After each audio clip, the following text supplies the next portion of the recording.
नमस्ते to all. एक बार फिर से स्वागत है आप सभी का एक नए वीडियो में। आज के वीडियो में हम लोग चर्चा करने वाले हैं सीटेट हिंदी में आने वाले कुछ महत्वपूर्ण प्रश्न के बारे में। आज हम लोग 30 प्रश्न को 30 क्वेश्चंस को डिस्कस करने वाले हैं वन बाय वन। आशा है आप लोग लाभान्वित होंगे। चलिए शुरू करते हैं। पहला प्रश्न है, वे कथन जो आपसी व्यवहार में सामान्य रूप से प्रयोग होते हैं उन्हें कहते हैं। वे कथन जो आपसी व्यवहार में सामान्य रूप से प्रयुक्त या प्रयोग में आते हैं उन्हें कहते हैं। पहला ऑप्शन है अनौपचारिक कथन, दूसरा है औपचारिक कथन, तीसरा है प्रासंगिक कथन और चौथा है तर्कसंगत कथन। इस प्रकार से इसका जो आंसर होगा, इसका आंसर हो जाएगा अनौपचारिक कथन। इसका पहला ऑप्शन सही है, यानी कि अनौपचारिक कथन सही होगा। हम बढ़ते हैं दूसरे प्रश्न की तरफ।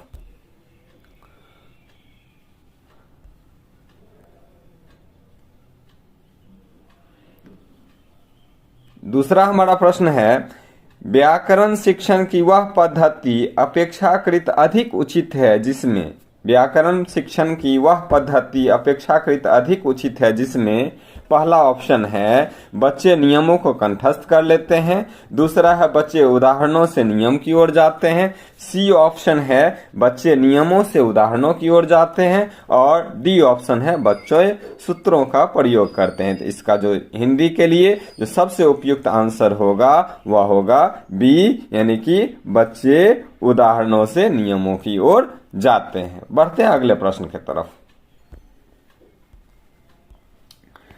तीसरा हमारा प्रश्न है, बच्चों में भाषा प्रयोग की दक्षता विकसित करने के लिए आवश्यक है। बच्चों में भाषा प्रयोग की दक्षता विकसित करने के लिए आवश्यक है उन्हें सुनने और बोलने की पूरी आजादी हो, उन्हें कविताएं याद हो, उन्हें मुहावरे याद हो, वे किसी वक्ता के साथ रहते हों। तो इसका जो सबसे उपयुक्त आंसर होगा वह होगा ए, यानी उन्हें सुनने और बोलने की पूरी आजादी हो। बढ़ते अगले प्रश्न की तरफ। प्रश्न संख्या 4 है, मोना अक्सर लिखते समय शब्दों के अक्षरों को छोड़ देती है, जैसे वह पढ़ती को पति, अभिनव को अनव लिखना। और इसका सबसे जो उपयुक्त कारण हो सकता है वह क्या कारण होगा?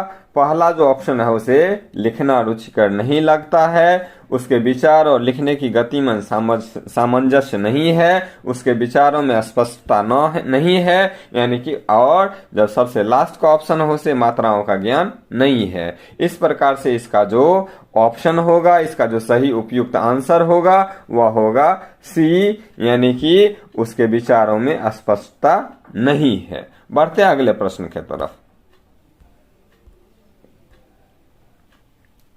प्रश्न संख्या 5 हम लोग पढ़ते हैं, अपनी कक्षा में समावेशी माहौल का निर्माण करने के लिए आप किस बात को सबसे अधिक महत्वपूर्ण मानते हैं? ऑप्शन ए है विभिन्न प्रकार के दृश्य श्रव्य संसाधनों का सदैव अनिवार्य प्रयोग, और उसके बाद दूसरा ऑप्शन बी है स्वयं के बोलने की गति को बहुत धीमा करना। ऑप्शन नंबर सी है सभी बच्चों से सभी भाषिक प्रकारों को समान रूप से संपादित करवाना। लास्ट चौथा ऑप्शन यानी डी है विभिन्न प्रकार के दृश्य श्रव्य संसाधनों का आवश्यकता अनुसार उचित प्रयोग। इसका जो सही आंसर होगा वह डी होगा, विभिन्न प्रकार के दृश्य श्रव्य संसाधनों का आवश्यकता अनुसार उचित प्रयोग। बढ़ते हैं अगले प्रश्न की तरफ।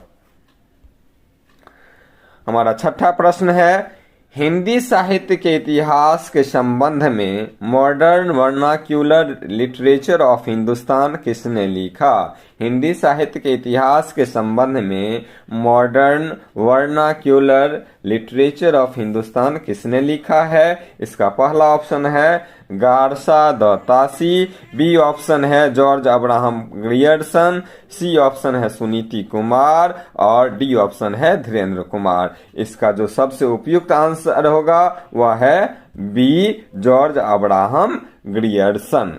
बढ़ते हैं अगले प्रश्न की तरफ।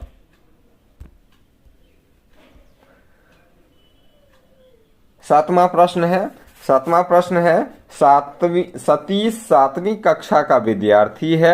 वह निबंध लिखते समय कुंजी या गाइड से रटी हुई भाषा का प्रयोग करता है। इसके कारणों में सबसे कमजोर कारण हो सकता है। सतीश जो कक्षा 7वीं का छात्र है, वह निबंध लिखते समय कुंजी या गाइड का प्रयोग करते हुए वह रटी हुई भाषा का प्रयोग करता है। इसके कारणों में सबसे कमजोर कारण हो सकता है। इसका जो पहला ऑप्शन ए है, उसकी लिखित भाषा पर पकड़ नहीं है, उसमें विचार करने का सामर्थ्य नहीं है, सृजनात्मक लेखन की शिक्षण पद्धति उचित नहीं है, उसकी मौखिक भाषा बेहद कमजोर है। ये 7वां का जो हमारा आंसर होगा वह 7वां का होगा डी, यानी 7वां का जो सबसे उपयुक्त आंसर डी, उसकी मौखिक भाषा बेहद कमजोर है। बढ़ते हैं अगले प्रश्न की तरफ।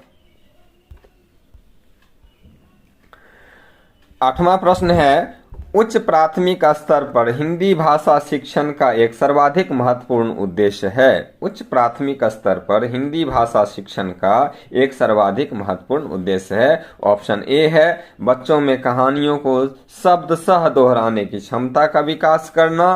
बी ऑप्शन है, बच्चों को व्याकरण के नियमों को कंठस्थ करवाना। सी ऑप्शन है, बच्चों को पाठों के अनंत में दिए गए उदाहरणों का अभ्यास करवाना।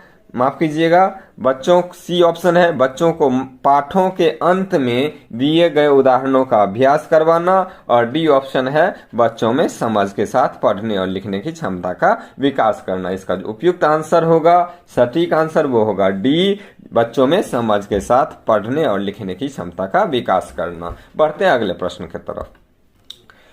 प्रश्न 9 है, भाषा सीखने में सबसे बड़ा बाधक तत्व हो सकता है। ऑप्शन ए है, भाषाई प्रयोग के अवसर। बी है, इकाई परीक्षण। सी है, भाषा में आकलन। और डी है, पाठ्य पुस्तक। फिर से प्रश्न को दोहरा देते हैं। भाषा सीखने में सबसे बड़ा बाधक तत्व हो सकता है। ए, भाषाई प्रयोग के अवसर। बी, इकाई परीक्षण। सी, भाषा में आकलन। और डी, पाठ्य पुस्तक। इसका जो सबसे एग्जैक्ट आंसर होगा वह होगा सी, यानी भाषा में आकलन। बढ़ते हैं अगले प्रश्न की तरफ।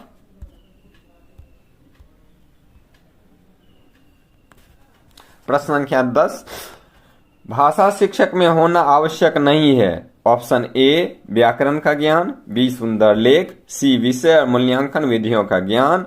और डी, रसायनों का ज्ञान। इसका जो सबसे उपयुक्त आंसर होगा वो होगा डी, रसायनों का ज्ञान होना। बढ़ते हैं अगले प्रश्न की तरफ।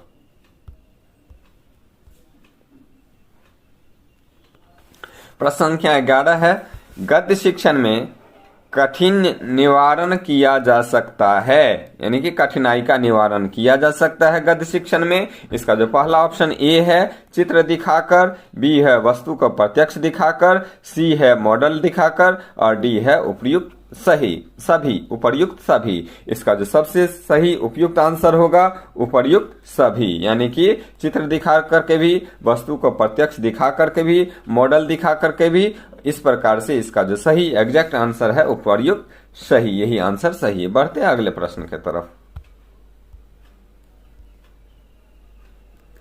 प्रश्न संख्या 12 है, पियाजे के अनुसार भाषा अन्य संज्ञानात्मक तंत्रों की भांति परिवेश के साथ डैश के माध्यम से ही विकसित होती है। पियाजे के अनुसार भाषा अन्य संज्ञानात्मक तंत्रों की भांति परिवेश के साथ रिक्त स्थान के माध्यम से ही विकसित होती है। इसका पहला ऑप्शन है अंतःक्रिया। ऑप्शन नंबर बी है सामंजस्य। ऑप्शन नंबर सी है अलगाव। ऑप्शन नंबर डी है इसका टकराव। इसका जो सबसे उपयुक्त आंसर होगा वह होगा ए, यानी अंतःक्रिया। बढ़ते अगले प्रश्न की तरफ। प्रश्न संख्या 13, भाषा सीखने में सबसे बड़ा बाधक तत्व हो सकता है। ऑप्शन ए है भाषाई प्रयोग के अवसर। बी है इकाई परीक्षण।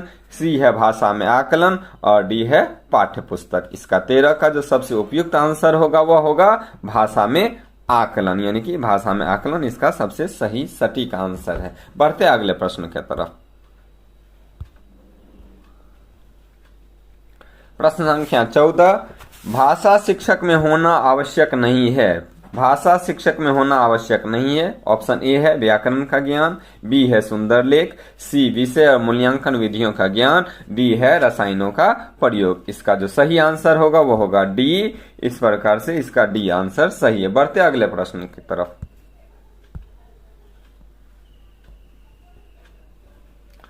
प्रश्न संख्या 15 है, गद्य शिक्षण में कठिनाई निवारण किया जा सकता है। गद्य शिक्षण में कठिनाई निवारण किया जा सकता है। इसका पहला ऑप्शन होगा चित्र दिखा करके, बी है वस्तु को प्रत्यक्ष दिखा करके, सी है मॉडल दिखाकर और डी है उपर्युक्त सभी। इसका आंसर जो होगा सबसे उपयुक्त होगा ये उपर्युक्त सभी। बढ़ते अगले प्रश्न की तरफ।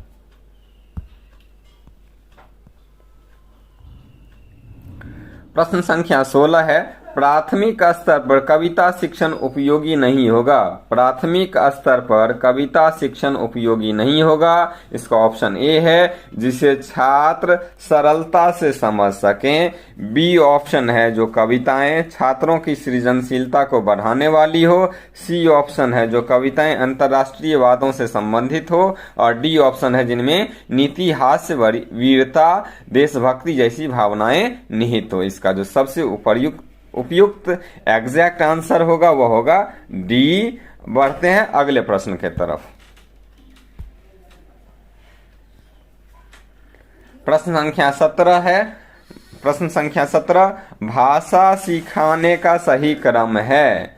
भाषा सिखाने का सही क्रम है। इसका जो ऑप्शन ए है बोलना, श्रवण करना, पढ़ना, लिखना, बी है श्रवण करना, बोलना, पढ़ना, लिखना, सी है बोलना, पढ़ना, श्रवण करना, लिखना, डी है श्रवण करना, पढ़ना, बोलना और लिखना। इसका जो सबसे उपयुक्त आंसर होगा वह होगा बी, यानी कि श्रवण करना, बोलना, पढ़ना और लिखना। इसका सबसे सही सटीक आंसर बी होगा। बढ़ते अगले प्रश्न की तरफ। प्रश्न संख्या 18, 8वीं कक्षा के बच्चों के भाषा आकलन के लिए आप किसी सबसे कम महत्वपूर्ण मानते हैं। 8वीं कक्षा के बच्चों के भाषा आकलन के लिए आप किसे सबसे कम महत्वपूर्ण मानते हैं। इसका जो पहला ऑप्शन है किसी कहानी को नाटक में रूपांतरित करना, बी है साहित्य समारोहों का आयोजन करना, सी लिखित परीक्षाओं का आयोजन करना, डी किसी विषय पर अपने विचार प्रकट करना। इसका जो सबसे उपयुक्त आंसर होगा वह होगा बी। बढ़ते हैं अगले प्रश्न की तरफ। प्रश्न संख्या 19 है, रूपा बड़े समूह के सामने अपनी बात कहते समय अटकती है। एक शिक्षक के रूप में आप उसकी सहायता कैसे करेंगे।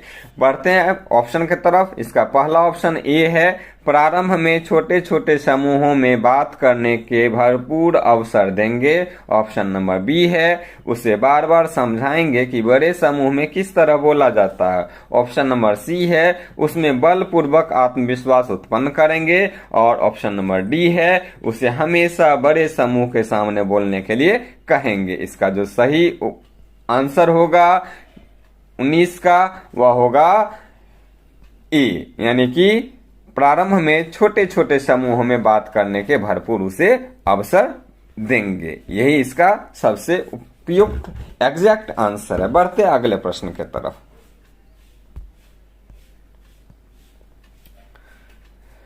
प्रश्न संख्या 20 है, भाषा शिक्षण के अंतर्गत वर्तनी संबंधी त्रुटियों का निवारण करना चाहिए। भाषा शिक्षण के अंतर्गत वर्तनी संबंधी यानी उच्चारण संबंधी त्रुटियों का निवारण करना चाहिए। इसका जो पहला ऑप्शन ए है वर्तनी का शुद्ध उच्चारण एवं लेखन अभ्यास करवाकर, दूसरा त्रुटियों का प्रकार गिनाकर, सी वर्तनी के बारे में कुछ बातें बताकर और डी है त्रुटियों की उपेक्षा कर। तो इसका जो सबसे उपयुक्त आंसर होगा वह होगा ऑप्शन नंबर ए, यानी कि वर्तनी का शुद्ध उच्चारण एवं लेखन अभ्यास करवाकर। बढ़ते अगले प्रश्न की तरफ।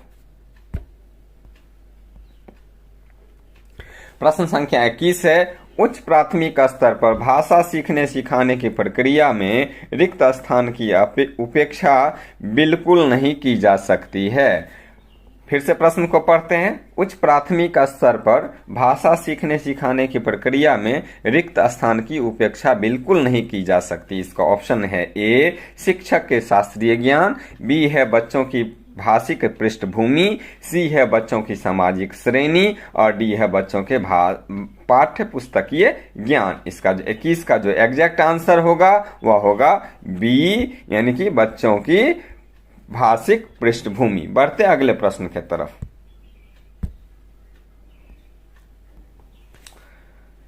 प्रश्न संख्या 22 है, वे कथन जो आपसी व्यवहार में सामान्य रूप से प्रयुक्त होते हैं उन्हें कहते हैं। वे कथन जो आपसी व्यवहार में सामान्य रूप से प्रयुक्त होते हैं उन्हें कहते हैं।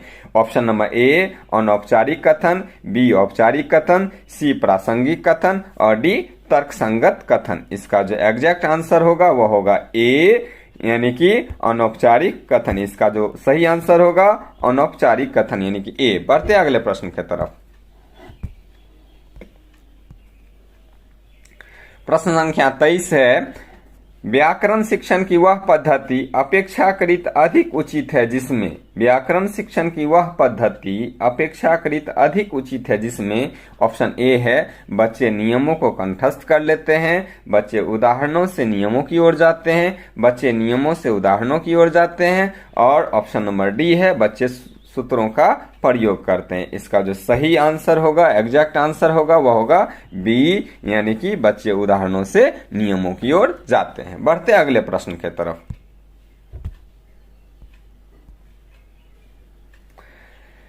प्रश्न संख्या 24 है, बच्चों में भाषा प्रयोग की दक्षता विकसित करने के लिए आवश्यक है। बच्चों में भाषा प्रयोग की दक्षता विकसित करने के लिए आवश्यक है। ऑप्शन ए है उन्हें सुनने और बोलने की पूरी आजादी हो, बी उन्हें कविताएं याद हो, सी उन्हें मुहावरे याद हो और डी वे किसी वक्ता के साथ रहते हो। इसका जो सबसे एग्जैक्ट आंसर होगा वह होगा ए, यानी कि उन्हें सुनने और बोलने की पूरी आजादी हो।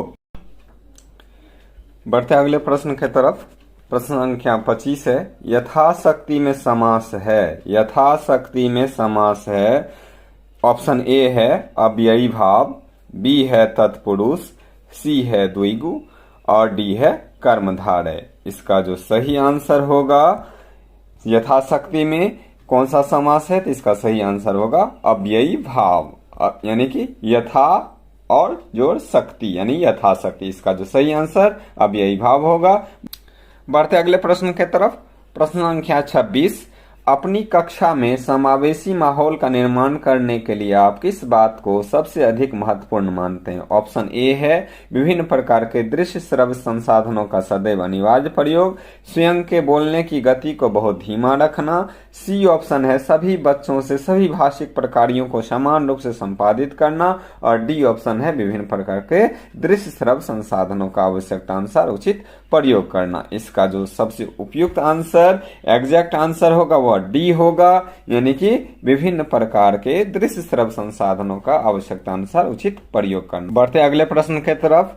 हमारा क्वेश्चन नंबर 27। प्रश्न नंबर 27 है, पेड़ से बंदर कूदा वाक्य में कौन सा कारक है। तो इसका जो सही आंसर, एग्जैक्ट आंसर होगा आपादान कारक। आपादान कारक क्यों? क्योंकि आपादान से होता है जब अलग होता है, तो पेड़ से यहाँ बंदर अलग हो रहा है, इसलिए यहाँ पर आपादान कारक होगा। यहाँ होने के लिए करण कारक भी होता, लेकिन यहाँ पर आपादान से यानी अलग होने के अर्थ में, तो पेड़ से यहाँ बंदर अलग हो रहा है, इसलिए इसका जो सही आंसर होगा वो आपादान कारक होगा। बढ़ते अगले प्रश्न की तरफ।